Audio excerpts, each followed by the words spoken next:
इससे ज्यादा ही था कुछ। तो 1.5 मिनट तक हमारी भारतीय मीडिया ने क्या कहा था कि चीन ने अपना सूरज बना लिया। अरे इस भारतीय मीडिया को जो बैठा दिए हमारे। जय हिंद साथियों, स्वागत है आपका राम मोहन जी के चैनल पर एक कदम सफलता की ओर। तो दोस्तों आज हम चर्चा करने वाले हैं वो काफी बेहतरीन टॉपिक है और एग्जाम में इससे काफी ज्यादा क्वेश्चन भी बनते हैं और स्टूडेंट इस टॉपिक को लेकर काफी ज्यादा परेशान भी होते हैं। तो दोस्तों आप इस वीडियो को पूरा देखें और एंड तक देखें, आपको यहाँ से बहुत कुछ और काफी कुछ नया सीखने को मिलेगा। क्लियर दोस्तों? तो आइए समय को बर्बाद ना करते हुए अपनी क्लास को स्टार्ट करते हैं।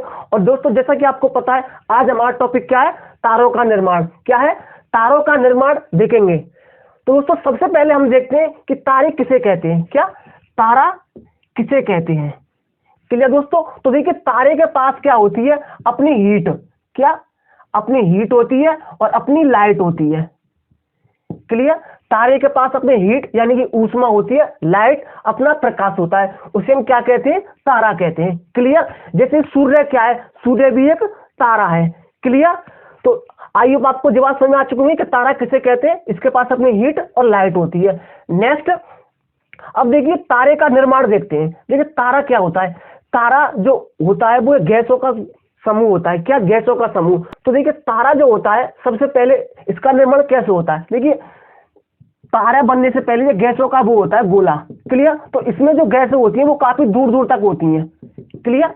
ये गैस है काफी दूर दूर तक। तो ये गैस है काफी दूर दूर तक है, इन्हें हम क्या कहेंगे? विरल गैस। क्या कहते हैं? विरल गैस। क्या? विरल गैस।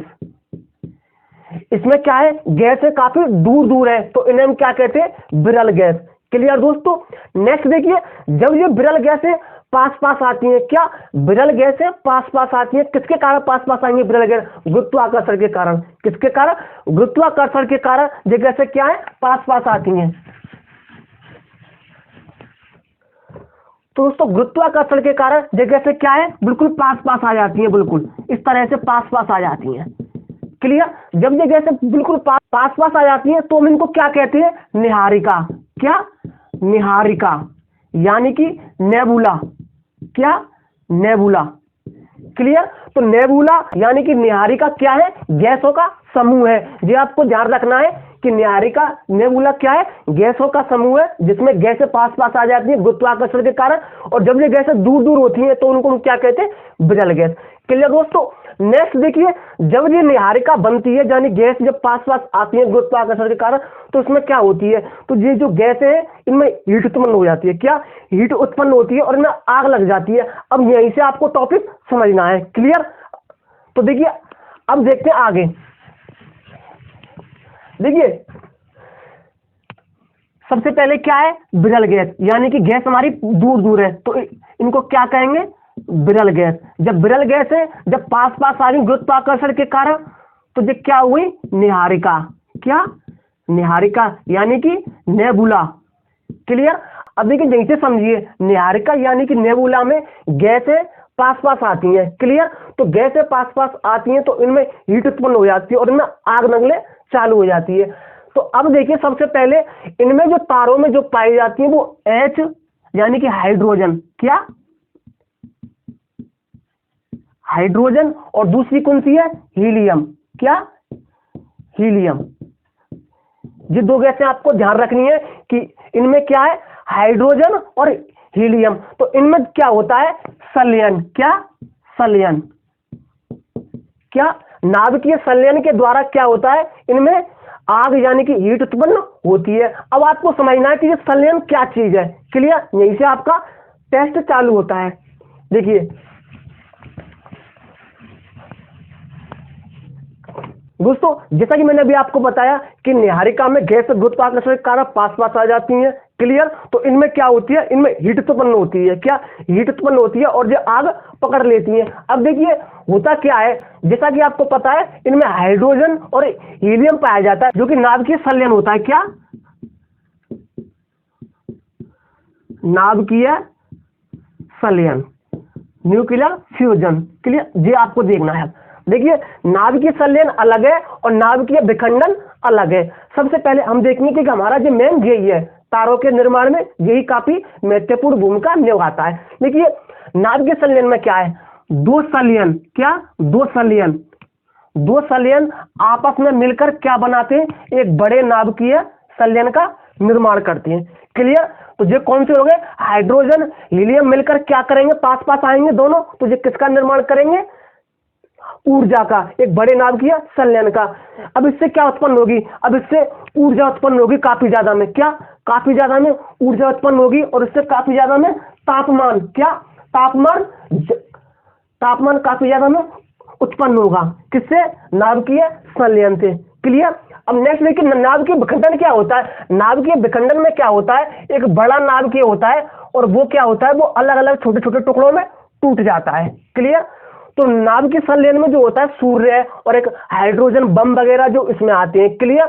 और इसमें क्या आते हैं हमारे जैसे कि एटम बम वगैरह किसमें आते हैं, नाभिकीय विखंडन में। तो हमारा काम क्या है, नाभिकीय संलयन में। अब देखिए नाभिकीय संलयन में क्या होता है, अधिक तापमान होगा और अधिक ऊर्जा होगी।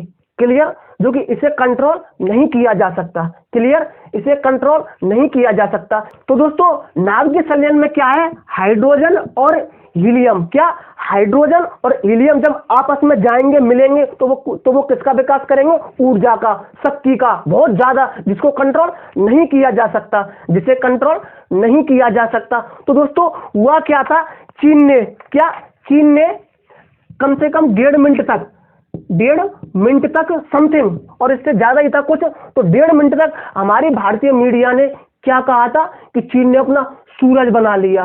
अरे इनको बताओ कि वो सूर्य नहीं बनाया था, वो नाभिकीय संलयन से जो तापमान जो निकलता है उसको उसने कंट्रोल किया था। क्लियर। तो जैसे कि चीन ने कंट्रोल किया है, फ्रांस ने भी कंट्रोल किया है, अब भारत भी इसको कंट्रोल करने की तैयारी में है। क्लियर। तो भारत भी कंट्रोल करने की तैयारी में, तो भारतीय मीडिया क्या दिखाएगी कि भारत ने बनाया अपना सूरज, तो वो क्या होगा, वो नाभिकीय संलयन का कंट्रोल होगा। क्लियर दोस्तों। अब जैसा कि आपको पता है भारतीय मीडिया कहां पर है, किस स्थान पर, जो आपको पता होगा कि इसको क्या दिखाना है क्या नहीं, इसका कोई पता नहीं, मूड खराब और होता है। तो ठीक है, आइए हम यहाँ पे बात करते हैं, उसको छोड़िए। तो नाभिकीय संलयन में जो होगा वो हाइड्रोजन का हीलियम होगा, जिससे तापमान काफी ज्यादा निकलता है, ऊर्जा निकलती है। क्लियर दोस्तों। अब जैसा कि आपको पता होगा एक नाभिकीय संलयन और एक नाभिकीय विखंडन, क्या, नाभिकीय संलयन और नाभिकीय विखंडन मैंने बता दिया। तो आपने सुना होगा जो नाभिकीय विखंडन है वो तो खतरनाक होता है, क्या, वो काफी ज्यादा खतरनाक होता है, लेकिन शक्तिशाली कौन होता है, नाभिकीय संलयन, जो होता है शक्तिशाली और वो होता है खतरनाक। क्लियर। तो नाभिकीय संलयन, नाभिकीय विखंडन में आपको पता हो गया, तारों के निर्माण में ये महत्वपूर्ण भूमिका निभाता है। नेक्स्ट अब देखिए, जब ये मिलेंगे हाइड्रोजन और हीलियम जब शक्ति का निर्माण करेंगे तो इसमें क्या होगा, प्लाज्मा। क्लियर। प्लाज्मा, ये आपको ध्यान रखना है कि आपसे पूछ सकता है और पूछा भी है कि जो तारे में जो ऊर्जा है वो किसके रूप में पाई जाती है। तो तारे में जो ऊर्जा है वो किसके रूप में पाई जाती है, प्लाज्मा के रूप में, क्या, प्लाज्मा के रूप में। जैसा कि आपको पता होगा पदार्थ की चौथी अवस्था कौन सी है, प्लाज्मा। पदार्थ की चौथी अवस्था कौन सी है, प्लाज्मा। क्लियर। तो तारे में जो ऊर्जा पाई जाती है वो प्लाज्मा के रूप में पाई जाती है। क्लियर दोस्तों। अब आगे चलते हुए देखिए, तारे का निर्माण इतना हमने देखा प्लाज्मा के रूप में। अब क्या होता है, जैसे जैसे इसकी ऊर्जा कम होगी, क्या, जैसे जैसे इसकी ऊर्जा कम होगी, भाई हाइड्रोजन हीलियम आए मिले, इसने ऊर्जा का निर्माण किया, फिर आए फिर मिले, ऊर्जा का निर्माण, तो एक श्रृंखला सी है, आए मिले ऊर्जा का निर्माण, आए मिले ऊर्जा का निर्माण। तो इसी क्रिया के चलते क्या होता है, ऊर्जा का जो निर्माण है वो घटता जाता है, यानी ईंधन बोल सकते हैं, इसे ईंधन बोल सकते हैं या गैस बोल सकते हैं। क्लियर।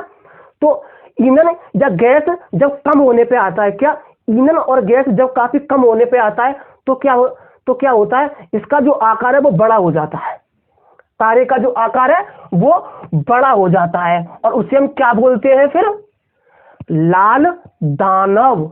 क्या, लाल दानव, रेड जायंट। क्या बोलते हैं, रेड जायंट। जब इसकी ईंधन कम होगा, इसका जो गैस है वो कम होगी, तो ये आकार बड़ा कर लेगा और उसे हम क्या बोलेंगे, लाल दानव।